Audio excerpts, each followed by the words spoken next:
السلام عليكم ورحمة الله وبركاته.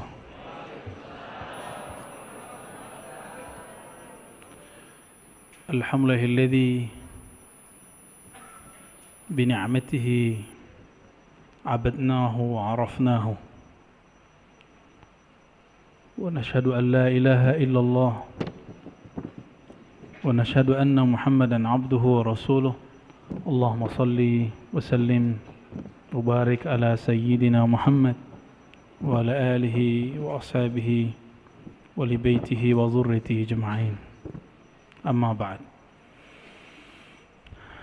Baik Bapak Ibu, saudara-saudariku yang makan Allah, insyaallah ini materi baru dari kitab yang jarang dibahas, tapi sebenarnya ini adalah kitab yang ditulis di zaman terdahulu, yang sering disebut dalam bahasa Arabnya di zaman salafus saleh. Di zaman apa? Salafus saleh. Namun kadang-kadang salafus saleh ini sering diartikan berbeda. Sedangkan salafus saleh yang kita maksud ulama terdahulu yang kita mempunyai sanad silsilah kepada mereka. Ya. Dan kita tidak akan cari-cari masalah dengan orang yang menggunakan istilah salaf untuk urusan mereka. Itu urusan mereka. Kita punya istilah sendiri yang berbeda dengan mereka, dan kita nggak perlu berjidal, berdebat lagi.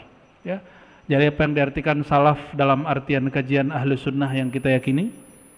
Kajian kepada ulama yang mana kita mempunyai silsilah ilmu kepadanya. Begitu ya. Ya. Dari mana kita terhubung kepada beliau? Nah, beliau ini bernama Imam Junaid Al-Baghdadi. Ini harusnya bisa nyambung, tapi nggak tahu apa namanya. Ininya belum connect. Ya, belum ya. Tapi nggak apa-apa ya. Ngeliat saya juga ntar teksnya muncul di sini, running text. Oh boleh, khair.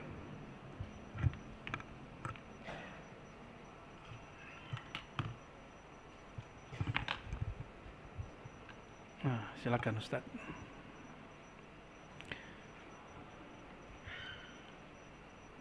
Nyambung? Sepertinya nyambung. Wah. Itu sudah ya. Bismillah. Ini kitabnya, bisa baca nggak? Ya. Ini covernya. Oh, bukan.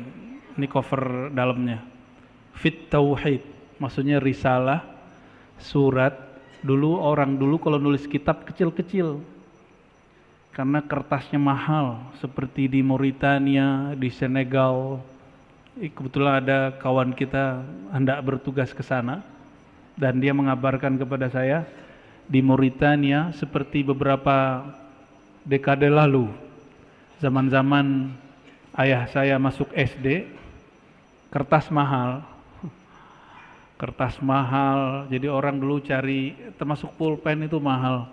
Gak usah jauh-jauh lah, zaman kecil saya juga kayaknya rumit gitu beli pulpen itu, tengkar dulu sama saudara. Ya, saking mahalnya. Dulu kertas itu kan ada yang isi berapa? 25, ada yang 40, ada yang untuk beli yang 25 aja kayaknya aduh berantem sama harimau dulu. Mahal. Sampai sekarang mereka begitu. Jadi mereka itu kalau nyatet dicari dia batu yang tipis, nanti dia catat. Mereka langsung hafalkan lalu dihapus. Maka orang dulu nggak sempat nulis kitab panjang-panjang. Kalau panjang maka berjilid-jilid, ya, diambil mungkin pelepah kurma atau ditunggu musim orang-orang nyembelih domba, nanti kulitnya dikeringin. Nanti kumpul sampai muncul teknologi papirus, kertas itu diambil dari pohon lalu dipipih-pipih gitu seperti deluang.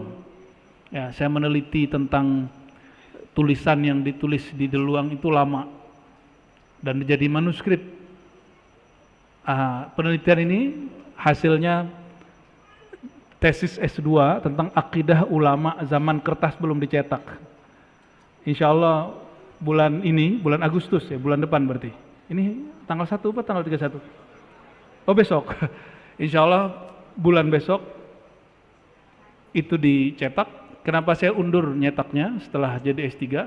Bukan nunggu dokter dulu, bukan.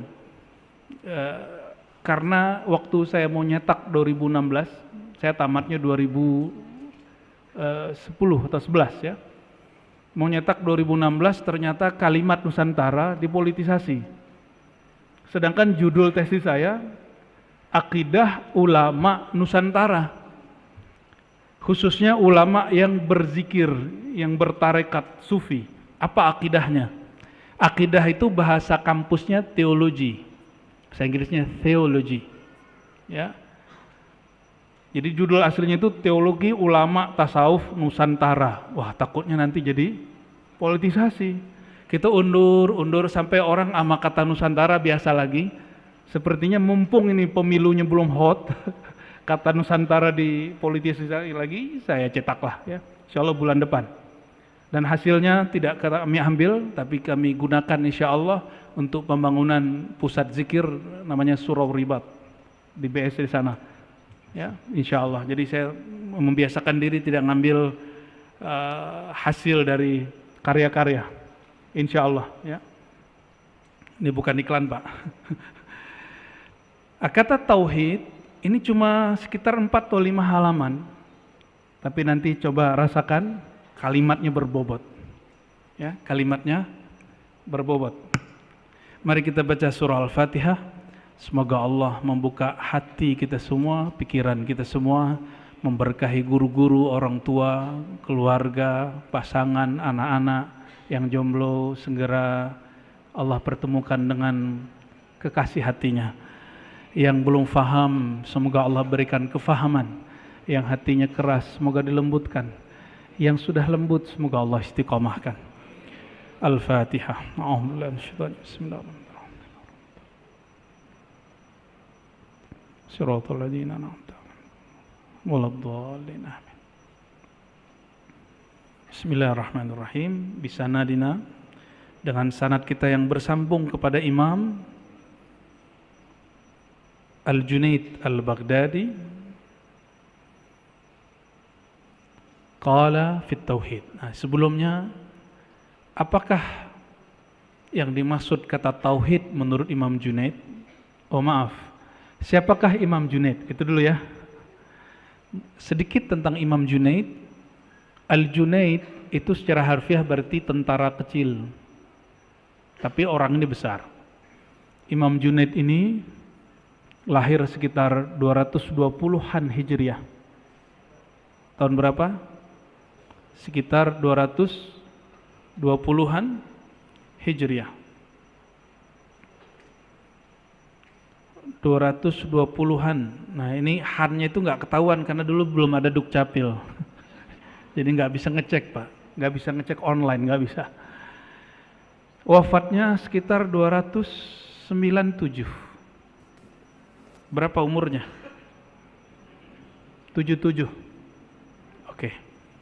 Imam Junaid ini punya guru dia. Jadi selevel imam punya guru. Masa orang Indonesia nggak mau berguru? Ya. Imam Junaid, pakai kita J, punya guru banyak sekali, tapi yang masyhur itu namanya Imam Abu Thawr. Abu Thawr. Ya. Abu Thawr ini saya teliti, siapa nih orang? Kok Imam Junaid jadi hebat? Ternyata beliau ini murid Imam Syafi'i. Murid siapa? Tapi sebelum dia menjadi murid Imam Syafi'i, dia ini murid dari Imam Abu Yusuf dan Muhammad ibn Hasan Syaibani yang merupakan pengganti penerus Imam Abu Hanifah yang kita sebut mazhab Hanafi. Nyambung? Berarti Imam Abu Thawr ini di dalam dirinya ada dua ilmu. Ilmu Imam Abu Hanifah Hanafi, ada ilmu Imam Syafi'i. Luar biasa nggak? Oke. Ini untuk ilmu fiqih dan ilmu aqidah. Karena Imam Abu Hanifah ini tidak hanya imam ahli fiqih, dia juga ahli aqidah. ada Fiqhul Akbar, kita kajiannya insya Allah tanggal berapa itu ya, tanggal 6 di Cinere. Saya biasanya kalau nggak keluar kota, kita buat kajian di Puri Cinere, kajian kitab akidah Imam Abu Hanifah. Jadi saya fokus untuk kitab akidah, fikih, hadis, itu semua karya ulama-ulama yang terhubung dengan ulama salaf atau mereka tokoh salafus saleh. Ya, tokoh apa? Salafus saleh. Kita nggak usah klaim-klaim, tapi kita langsung aja praktek. Praktek merujuk, mengkaji kitab-kitab mereka. Dan ini salah satunya. Kenapa kitab ini saya pilih? Karena kitab ini sebelum Imam Asy'ari masyhur. Karena beliaulah guru Imam Asy'ari. Ya, tidak ada perdebatan, kamu ikut Asy'ari tidak? Enggak, kita enggak ngomong Asy'ariyah, Maturidiyah. Kita ngomong akidah salafus saleh. Salafus saleh yang kita terhubung dengan sanadnya. Ya. Selain Imam Abu Thawr, ini dalam fikih dan akidah, Imam Junaid berguru kepada seorang wali kutub di zamannya. Kutub itu artinya poros, wali yang mana dia pewaris kolbu Rasulullah SAW. Bernama, kalau Arabnya begini, Sarius Sekti. Sarius Sekti atau Sekti, ada yang baca begitu. Imam Sarius Sekti ini dia murid dari Ma'ruf Al-Kharqi, bukan Ma'ruf Amin, itu wapres kita. Sarius Sekti berguru kepada Ma'ruf Al-Kharqi. Ma'ruf Al-Kharqi berguru kepada Daud At-Ta'i dan juga Al-Ujaimi, dan mereka tersambung kepada Imam Al-Hasan Al-Basri. Al-Hasan Al-Basri murid terbaik Sayyidina Ali. Gitu, nyambung ilmunya ya. Jadi dekat. Sayyidina Ali disebut babu Madinatin Nabi, babu ilmin Nabi, pintu daripada ilmu baginda Rasulullah Sallallahu Alaihi Wasallam. Jadi wajar imam ini kita jadikan rujukan. Wajar ya, kalau saya nggak usah dirujuk. Nanti ke rumah sakit jadinya. Beliau ini sangat layak kita jadikan sebagai rujukan dalam ilmu kita. Dan alhamdulillah kami dengan izin Allah, anugerah dari Allah Ta'ala yang Maha Rahman dan Rahim, terhubung kepada beliau dalam dua hal ilmu. Pertama ilmu aqidah, yang kedua ilmu tariqah, tasawuf. Ilmu aqidah, ilmu tariqah, tasawuf. Berarti tasawuf itu buatan zaman sekarang atau zaman dulu? Sudah ada semenjak zaman salafus saleh. Imam Junaid ini bergelar Sayyidut Ta'ifah. Apa gelarnya? Sayyid Ta'ifah. Ta'ifah sebutan untuk tasawuf. Kelompok tasawuf dulu disebut apa? Dan dulu Buya Hamka sangat kenal tokoh ini, makanya Buya Hamka ini sangat cinta dengan tasawuf, dan beliau mengulis berjilid-jilid tentang tasawuf. Lalu ada artikel setiap keluar, ada satu majalah namanya apa dulu? Panjimas, ya, bukan Panji Gumilang Pak Ibu. Panjimas itu setiap kali terbit, dulu nggak tahu berapa kali sebulan, sekali sebulan Pak. Ya, yang zaman-zaman itu buku dia yang judulnya Tasawuf Modern itu adalah kumpulan artikel tentang tasawuf. Hasil bacaan dia daripada kitab Ihya Ulumuddin yang merupakan karya Imam Ghazali, yang boleh disebut Imam Junaid zamannya. Jadi Imam Ghazali itu disebut apa? Imam Junaid zamannya. Maka kita, kalau kita sebut akidahku Ahlus Sunnah, riwayat Imam Asy'ari, Maturidi, thariqah tasawufku, riwayat Imam Ghazali, manhaj Imam Junaid, gitu. Itu yang menjadi kaidah kita. Namun namanya thariqah lebih banyak dari mazhab. Kalau akidah Ahlus Sunnah riwayatnya cuma dua, Asy'ari, Maturidi. Di luar itu ada Thahawi tapi kurang masyhur. Saya ada buku kecil tentang Thahawi. Berarti kalau sama Thahawi 3. Tapi nggak masyhur. Yang masyhur 2. Tapi di luar itu ada Ibnu Taimiyah ngaku Ahlus Sunnah juga. Berarti muncul Ahlus Sunnah versi lain. Ya udah berapa tuh? Udah 4, ya. Dari Ibnu Taimiyah muncul nanti kelompok Salafi Wahabi, mengaku Ahlus Sunnah juga. Maka kita nggak usah sedih kalau ada orang ngaku Ahlus Sunnah, yang penting sanadnya kemana. Kamu Ahlus Sunnah yang mana gitu. Kalau di Indonesia kan Muhammadiyah, Berkemajuan, NU, apa namanya? NU apa? Waduh, lupa ya. Ada itu slogan, sebenarnya ujungnya sama, Ahlus Sunnah wal Jamaah. Jadi jangan terjebak, nanti jika ada orang yang menghina dua ormas ini, termasuk yang ada di pulau-pulau lain yang besar kayak Perti, Al Khairat, Nahdlatul Wathon, itu semua sayap-sayap Ahlus Sunnah wal Jamaah dan akidahnya sama, tasawufnya sama. Tapi karena thariqah tasawuf itu beragam, maka kadang-kadang jangankan antara thariqah, sesama thariqah aja udah beda. Ya, misalnya meninggal Abah Hanom, itu muridnya masih sama TKN, itu sudah beda. Dan itu sebenarnya rahmat, bukan azab. Ya, cuma nih orang-orang kadang beda dikit jadi masalah. Biasa aja. Thariqah saya ada beberapa. Naqsyabandi saya juga beda dengan Naqsyabandi yang bagian mana.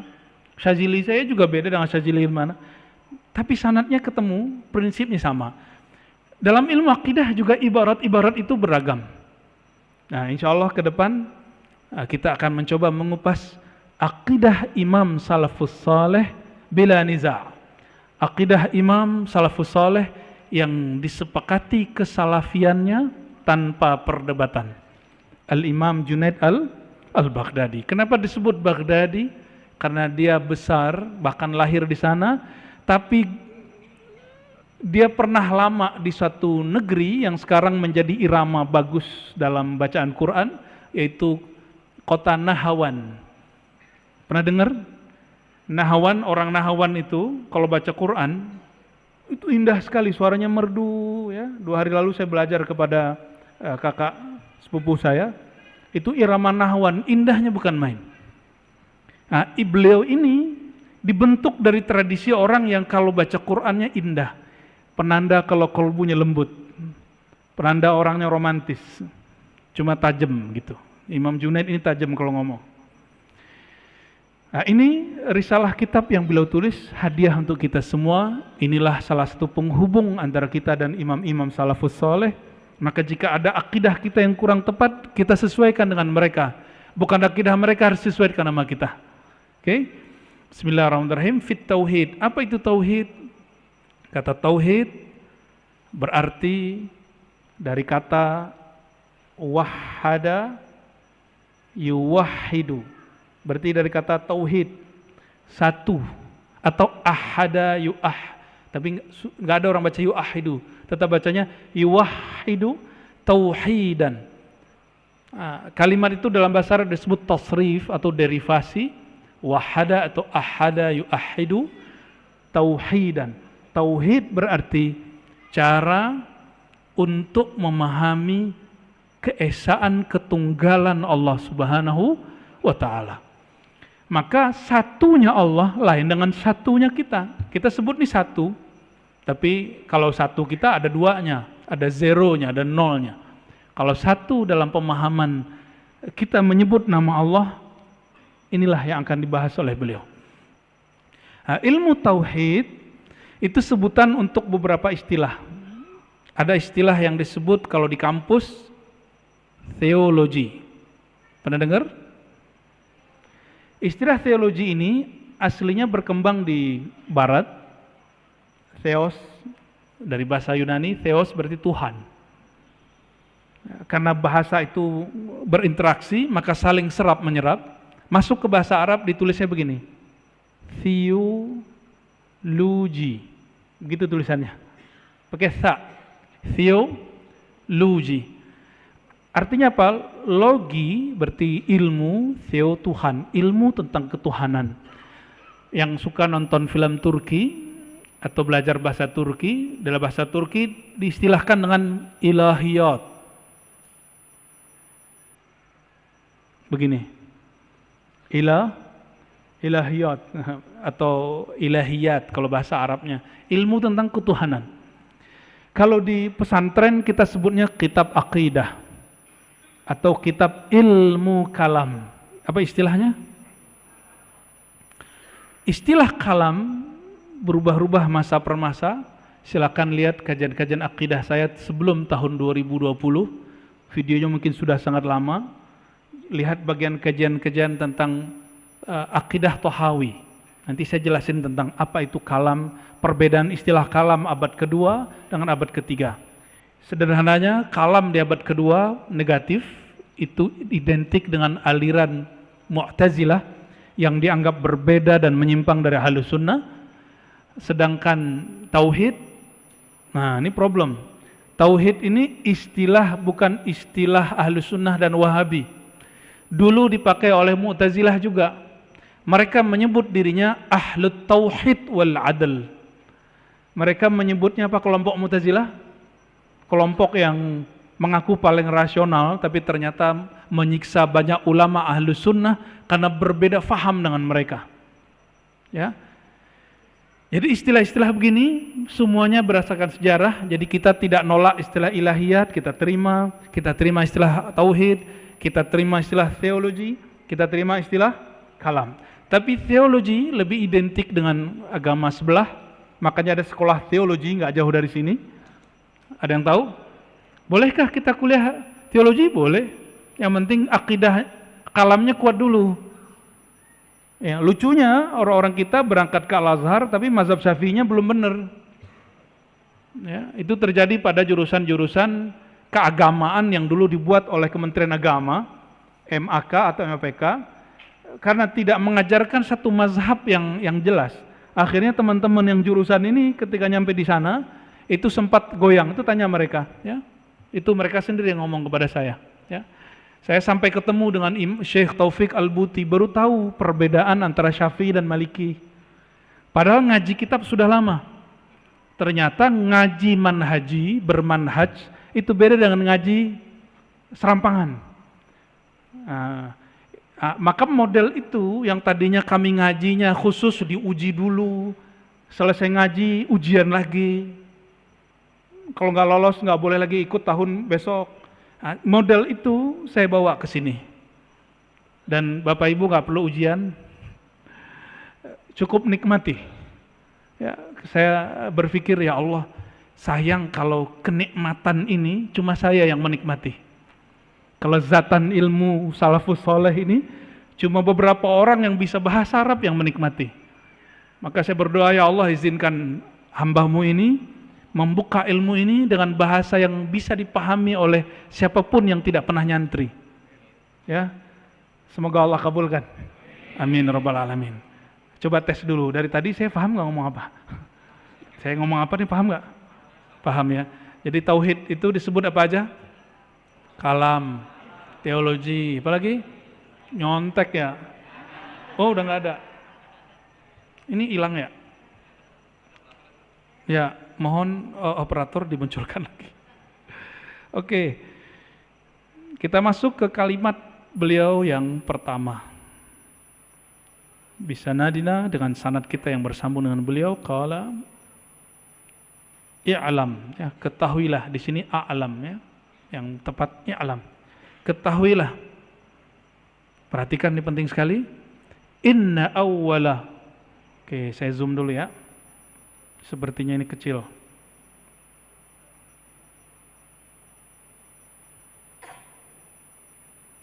Sebentar. Ribet ya. Nah, ini baru bisa di zoom.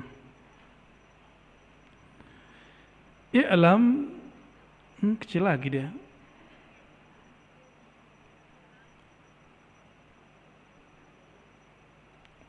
Anna awwala, bahwasannya awal ibadah kepada Allah, ya ini dia, awal ibadah kepada Allah, ma'rifatuhu, yaitu dengan mengenalnya. Itu barisan itu, baris yang awal, ya. Ketahuilah bahwasannya awwalu ibadatillah, ibadah pertama paling utama adalah ma'rifatuhu, mengenal Allah. Jadi kalau kita mungkin dari dulu dari kecil didoktrin sama orang tua, kamu sholat, akhirnya yang kita pikirkan cuma beban, sholat itu beban. Sampai teman saya dulu di filsafat ngomong begini, aku ini kalau bukan karena makku wasiatkan sholat, aku nggak sholat, kata. Sampai begitu. Awal ibadah pertama, terutama, paling tinggi. Apa ibadah paling tinggi? Ma'rifatullah, ma'rifatuhu, itu dia. Kalau dalam bahasa ilmu kalam, ini bahasa ilmu kalam dan bahasa tasawuf, awwaluddin ma'rifatullah, awal agama, ini lebih kencang lagi, awal agama menyembah Allah. Ternyata diambil dari surat Al-Bayyinah, ayat berapa itu Ustaz? Ayat 5 ya. Wa ma umiru illa liya'budullaha mukhlishina lahuddin. Wa ma umiru, tidaklah mereka ahli kitab, orang-orang terdahulu diperintah. Berarti kalau perintah ibadah enggak? Illa, kecuali hanya untuk beribadah kepada Allah. Apa ibadah itu? Kata Imam Junaid, ma'rifatuhu, mengenal Allah Subhanahu wa taala. Mengenal Allah itu ibadah. Lalu apa yang beribadah? Kan gak ruku, gak sujud. Oh, ternyata ibadah itu ada tingkatan-tingkatannya. Ada ibadah badan, ruku, sujud. Ada ibadah akal, bertafakkur. Ada ibadah qalbu, berzikir. Ada ibadah ruh, ma'rifatullah. Jadi ruh kita, rohani kita, ibadahnya apa? Mengenal Allah. Maka setiap kali orang bertambah ma'rifatnya kepada Allah, kualitas sholat yang tadi 2 rakaat naik. Itulah yang disebut dalam hadis Nabi, orang yang tidur alim lebih ditakuti syaitan daripada orang jahil sholat. Mulai paham? Karena ruh tidak pernah tidur. Ingat, ruh tidak pernah, ruh itu hanya terhalang. Dia terhalang oleh cinta dunia, pikiran dunia. Dunia itu ada materi, ada imateri. Materi, duit, rumah, pasangan, anak, apalagi. Oh, imateri, popularitas, posisi, dihargai, ya, viral, itu dunia. Itu dunia. Orang yang cinta kepada ini, itulah Tuhan dia.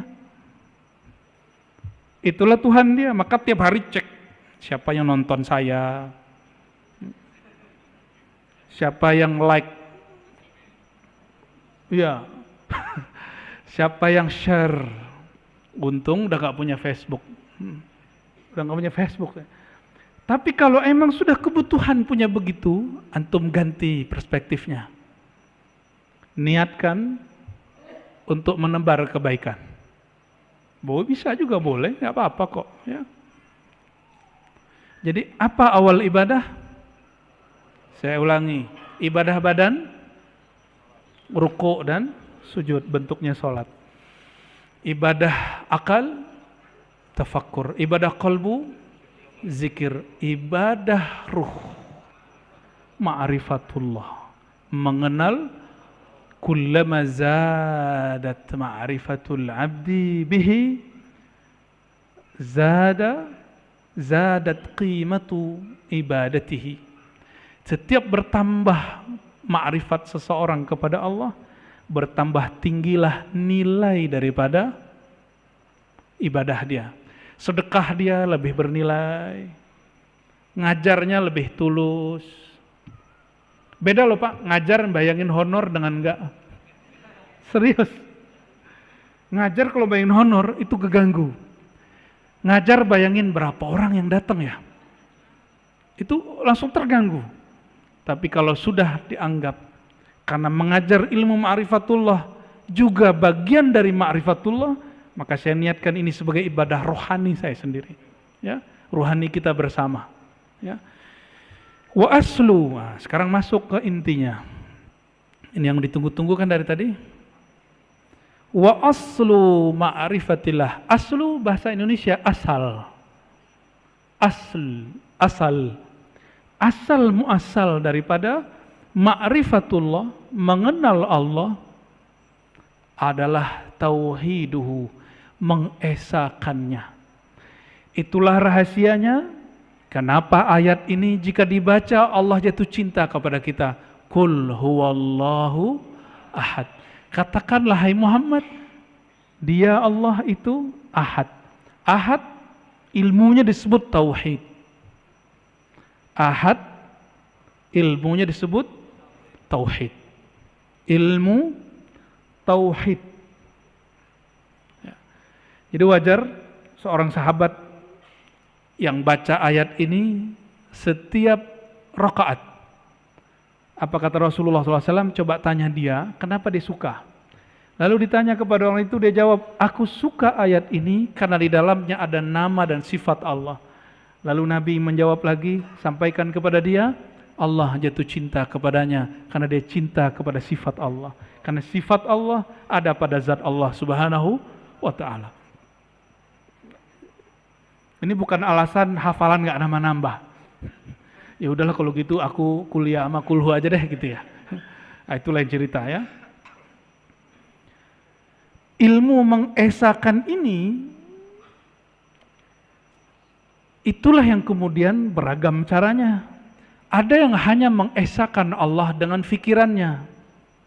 Inilah melahirkan ilmu tauhid, ilmu kalam versi Ustadz Aswaja. Makanya semakin ngaji tauhid ala Aswaja, semakin suka debat, benar nggak? Emang gunanya untuk debat, gunanya untuk keluar, bukan ke dalam. Nah, saya sudah lama mengurangi porsi itu, sesekali pakai juga. Ya. Ketemu yang aneh-aneh, kelompok-kelompok yang masih mencoba bawa-bawa Mu'tazilah, bawa kelompok Rafidhah, kelompok-kelompok Khawarij, ya, baru kita pakai lagi senjata itu. Atau kelompok Mujassimah yang meyakini Allah bertempat, kita pakai lagi, tapi caranya lebih santun, itu aja bedanya. Ya. Karena saya pengalaman tidak ada orang kembali kepada Aswaja dengan debat. Kebanyakan kembali dengan ilmu qalbu dan akhlak. Jadi orang kembali ke jalan yang sahih itu bukan dengan debat, kuat-kuatan dalil. Kebanyakan kembali dengan apa? Qalbu dan akhlak. Ya, maka saya mengimbau siapapun yang merasa dirinya ahlu sunnah Aswaja, ayo mulai kajian tauhidnya yang ke dalam. Bukan lagi keluar untuk orang mulu. Kapan kita kemudian betul-betul merasakan nikmat bertauhid? Nah, tauhid ini ada pembagiannya dalam ilmu rohani. Ilmu rohani yang dikembangkan ulama Aswaja. Silakan ditampilkan teksnya. Satu, tauhid zat. Satu apa? Tauhid zat. Bagaimana cara mengesahkan zat? Nah, ini terlalu berat. Ilmu ini hanya ada dalam qalbu baginda Rasulullah SAW. Kita nggak sanggup kecuali global. Hanya global, yaitu satu sifat. Sifat apa yang kemudian muncul? Ini yang disebut sifat wujud. Wujud, qidam, baqa. Kata wujud ini adalah kalimat yang paling simple, sederhana, yang dirumuskan ulama salafus soleh mengenai kata zat Allah yang ahad. Kata wujud. Maka nanti kita pelan-pelan akan mengkaji juga kata wujud itu apa. Ya, ini wujud semua nggak nih? Nah, ini yang gampang aja. Kita wujudnya pakai asbab nggak? Ya, disebabkan sesuatu atau nongol sendiri di dunia. Kayak Sunggokong keluar dari batu. Atau ini ada asbab. Siapa asbabnya? Nah, Allah ingin kasih tahu bahwa ada loh orang tanpa ayah, tanpa ibu jadi. Siapa itu? Nabi Adam. Ada yang punya ayah nggak punya ibu, lahir. Hawa. Ada yang tanpa ayah, ada ibu. Nah, kita jenis yang mana? Ada ayah, ada Isa. Sekarang beda soalnya. Maryam sekarang udah beda. Maryam sekarang belum akad aja. Bapaknya nggak ada karena belum akad. Ini yang sederhana, belum versi rasa, masih versi akal, pikiran. Beda wujud saya dengan wujud Allah. Saya berwujud karena disebabkan oleh sebab-sebab sebelumnya. Dan semua sebab ini diciptakan oleh Maha Pencipta sebab. Disebut bahasa Arabnya musabbibul asbab, pencipta sebab. Bahasa Qur'annya kul huwallahu ahad gitu. Sederhana? Ini versi sederhananya, yang ribetnya nanti ke kampus atau ke pesantren. Atau ke surau, nanti surau ribet kita buat, baru kita buat yang ribet ya. Sampai garuk-garuk kepala gitu ya. Baru saya seneng tuh liatnya. Jadi tauhid pertama apa? Tauhid zat. Sudah habis? Azan dulu dah. Fadal. Sebentar doang. Allahu Akbar, Allahu Akbar. Allahu Akbar, Allahu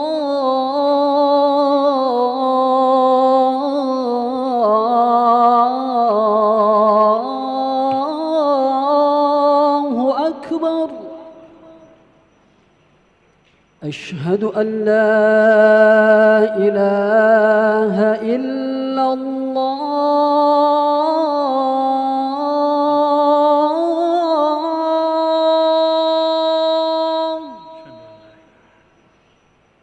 أشهد أن لا إله إلا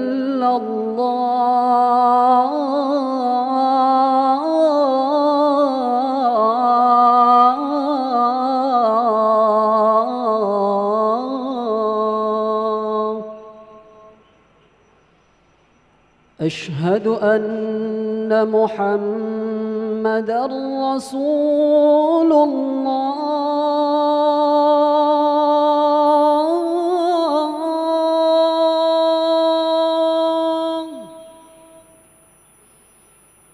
أشهد أن محمدًا رسول الله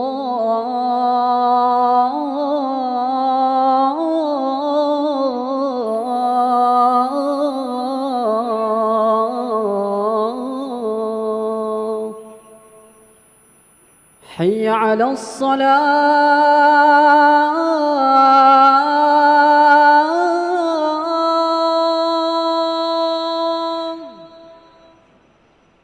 حي على الصلاة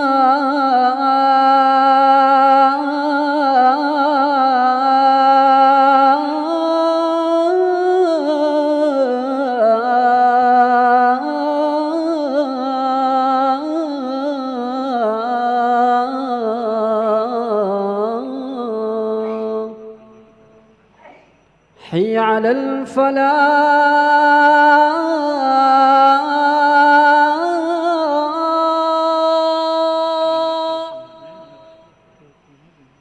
حي على الفلاح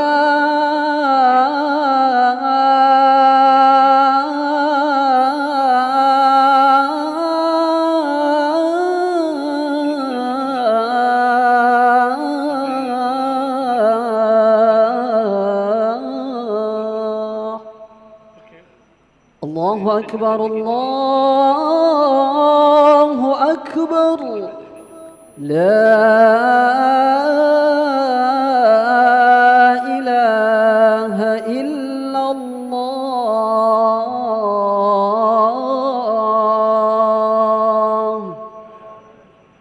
لا إله إلا الله محمد رسول الله صلى الله عليه وسلم اللهم رب هذه الدعوة التامة والصلاة القائمة آت سيدنا محمدا الوسيلة والفضيلة والشرف والدرجة العالية الرفيعة وابعثه مقاما محمودا الذي وعدته إنك لا تخلف الميعاد. Baik, kita lanjutkan sedikit. Wa aslu ma'rifatillahi tauhiduhu, asal ma'rifat mentauhidkan Allah, dan tauhid itu beragam, ada tauhid zat. Kita sudah simpulkan tadi dalam kata wujud, ya. Allah wujud tanpa sebab, bahkan semua sebab bersumber dari Allah SWT. Oleh karena itu jangan tanyakan Allah berasal dari mana, ya.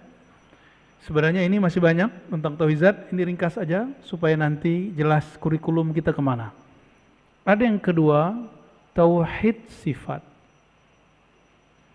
Sifat dalam bahasa Arab bukan sifat dalam bahasa Indonesia yang berarti karakter. Sifat dalam bahasa Arab berarti sesuatu keterangan tentang dia, sesuatu yang melekat pada dirinya. Contohnya kita sebut ulama fulan alim. Kata alim itu disebut sifat. Kalau sifat bahasa Indonesia pemarah gitu, pembenci, pendendam, bukan itu. Itu disebut tabiat atau sifat akhlak mazmumah. Ya, bukan itu sifat. Nah, sifat ini nanti inilah yang kita pelajari, sifat 20 yang menjadi ciri khas ahlus sunnah wal jamaah, yang mulai dibid'ahkan oleh orang-orang yang mereka ingin mengaburkan pemahaman ahlus sunnah atau salah faham tentang ahlus sunnah. Barangkali yang kedua, kebanyakan salah faham tentang ahlus sunnah. Jadi ini pembagiannya bukan uluhiyah, rububiyah, asma was sifat. Itu bukan sanad kita. Itu sanad ke Ibnu Taimiyah. Jadi ada yang bertanya, bukannya Ustadz, Buya, tauhid itu uluhiyah, 2 rububiyah, asma wa sifat 3. Bukan, itu bukan pembagian versi ahlus sunnah jalur ulama salaf kita. Itu mungkin salaf yang lain. Kita nggak perlu juga berdebat dengan mereka. Tapi versi kita ini. Oke? Maka disebut tauhid zatiyah, tauhid sifatiyah. Yang kedua, fi'il atau perbuatan atau af'al, ya. Af'al. Nah, ini kunci tauhid af'al, kunci memahami takdir. Kunci memahami apa? Orang paham bab af'al jadi wali Allah. Kalau nggak paham, gagal paham jadi dukun. Karena ujungnya kun, salah paham jadi Yang terakhir asma. Ini bukan asma nama orang. Asma jamak dari ism, nama. Nah, nanti turunannya belajar sifat nama-nama asmaul husna. Nah, nanti saya akan hantarkan, karena belajar sifat 20 sudah ramai. Nanti di tengah ini kita akan langsung masuk ke al asmaul husna. Karena itu bagian dari belajar tauhid. Kata operatornya tadi ada yang nanya online, benar. Silakan dibacakan. Iya Buya, mohon diberikan jawabannya. Pertanyaan dari penonton YouTube, ya. Beliau bertanya dari, namanya gak usah disebut. ya. Kalau tidak tahu sanad yang diikuti, hukumnya bagaimana? Oke. Mengetahui sanad atau silsilah ilmu kewajiban saya. Kewajiban orang yang mengajar ilmu. Guru, syaikh. Dan tidak semua ustadz juga tahu sanad. Yang kalau ustadz itu yang penting dia tahu gurunya siapa. Ilmu sanad ini khusus kajian hadis. Nah, sebenarnya kita ada kajian hadis. Nanti dicarilah hari apa, nanti kita buka, kita pindahkan dulu, pernah berhenti di satu masjid, kajian Sahih Muslim, ntar kita pindahin ke sini. Insya Allah kapan lah ya, nanti kita buat. Problemnya ini kan bukan tempat rumah padat penduduk. Ada yang datang nggak nanti? Ya, acaranya nggak mungkin dari maghrib sampai isya, dia mesti ba'da isya. Ya, mesti ba'da isya. Kajian sahih Muslim. Bagaimana caranya kalau kita tidak tahu sanad, tidak tahu silsilah? Ikuti ulama yang tahu sanad dan silsilah. Kenapa? Al-isnad minad din, bersanad, berguru, bersilsilah ilmu itu wajib karena dia setengah separuh agama. Orang kalau salah berguru, cara beragamanya salah. Agama dia nggak salah, tapi cara dia beragama salah. Maka perlu banyak guru supaya piknik. Jadi orang yang kurang piknik bahaya. Nanti merasa paling benar, udah tua juga nanti merasa paling benar. Ini kan gawat. Kiai aja kalau merasa paling benar, nanti ada sifat kesombongan, apalagi orang jahil. Udah jahil sombong, Masya Allah, 2 kali rugi. Jadi cukup ikuti orang yang, ya, di surat Yasin, ittabi'u man la yas'alukum ajra. Ikutilah orang yang tidak kemudian menarif dalam ngajar. Ya, kalau dia dikasih dia terima, tapi dia nggak narif. Itu pesan guru saya dulu, Kiai Ali Mustafa Yakub. Ya, kamu cari orang yang tidak bikin tarif. Coba nalkin zikir, ditarif berapa antum mau beli nama Allah? Kalau kaligrafi bisa dijual, berapa harga kaligrafi? Ya, berapa? 2 juta, murah itu. Coba nama Allah masuk ke kolbu, bisa beli nggak? Itu mahar masuk ke alam barzakh itu. Ya, mahar ketemu Allah itu. Orang mau naik pesawat aja mahal, mau ketemu presidennya sulit, mau ketemu kiai aja susah. Ini mau ketemu Allah, ditalkin oleh guru, mau pakai tarif gimana? Makanya guru kami berpesan dulu, seorang mu'alim, seorang guru, syekh, mursyid, ustadz, di kolbunya harus lebih tinggi sifat rahmah, kasih sayang daripada sifat-sifat yang lain. Rahmah ini menyayangi tanpa batas. Karena sayang diajarkan. Coba kalau karena gengsi, lain cerita. Bapak Ibu yang bukan Allah, maka kesimpulan kajian kita pada malam ini, sore ini, bahwa ibadah tertinggi, ibadah paling awal adalah ma'rifatullah, dan basic ma'rifatullah adalah pada kata ahad, kul huwallahu ahad, dan ahad ada pada 4 macam, zat, sifat, af'al, perbuatan, terakhir asma. Nanti kurikulum kajian kita akan mengikuti pola-pola itu. Insya Allah. Semoga Allah permudah dan Allah rahmati apa yang kita lakukan. Nasallallahu afwa wal afiyah. Allahumma rahmanir rahim ya karim ya azim. Salli ala Sayyidina Muhammad. Allahumma ya Allah, sampaikan salam kami, rindu kami, cinta kami kepada Nabi Muhammad SAW. Allahumma ya Allah ya alim ya alim ya ahad ya samad. Yang Allah yang maha tahu apa yang hendak kami lakukan, apa yang sedang kami lakukan.